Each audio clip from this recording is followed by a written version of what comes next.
Chapter 1. A Lonely Child. Prince Edward was born in 1894. His father, King George V, was a tall, cold man who did not like children. "Why does Edward talk all the time?" he once said. "He's a very noisy child." His mother, Queen Mary, agreed.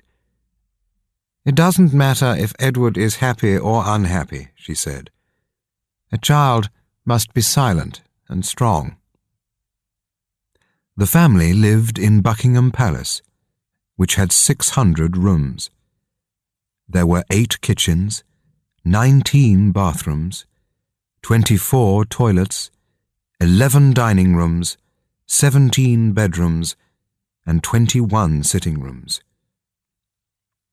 Edward once told a story about the house. "Buckingham Palace was very big, and people sometimes got lost. One night my mother, my father, and I were sitting in the dining room. We were waiting for our dinner. We waited, and we waited, but the food did not come. After 20 minutes, my father was very angry.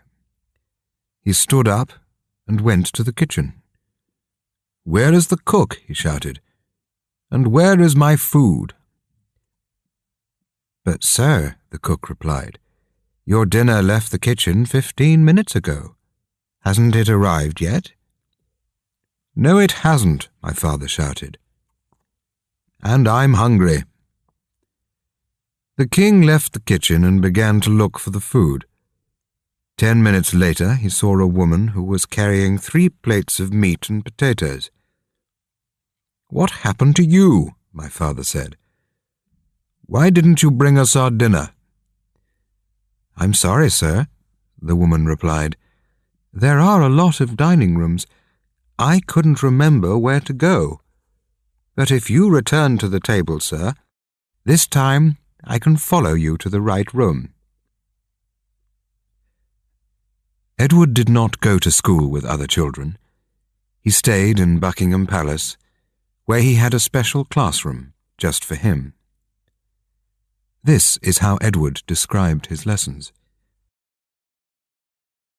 "My teacher, Mr. Hansel, was a thin man. He never smiled, and his nose was very red. We had lots of books, but they were all very boring.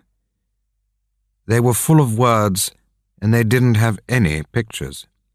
Sometimes I stopped reading and looked out of the window. Mr. Hansel got very angry. He took a stick and hit me on the arm. 'Don't look out of the window, little boy,' he shouted.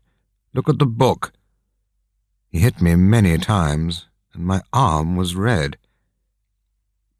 Every Friday, the teacher took me to my father's room. 'And what has my son learnt this week, Mr. Hansel?' the king asked.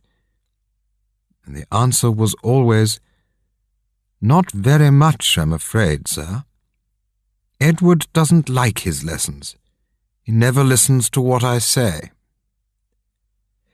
When Mr. Hansel left the room, my father was angry with me. 'What's wrong with you, child?' he said. 'Are you stupid? Why can't you learn anything?' 'But the lessons are so boring, sir,' I replied. 'And Mr. Hansel hits me.' 'I don't understand you, Edward. You're a baby. You're so weak.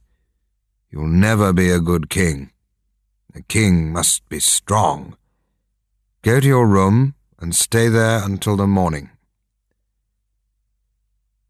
I spent many days alone in my room, Edward wrote later.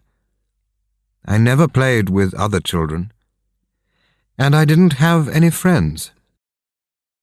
I lived in the most beautiful house in England, but I was always lonely and sad. I saw my mother once a day at dinner time, and I saw my father 3 or 4 times a week. But they never gave me any love. I was afraid of them, and everything I did was wrong.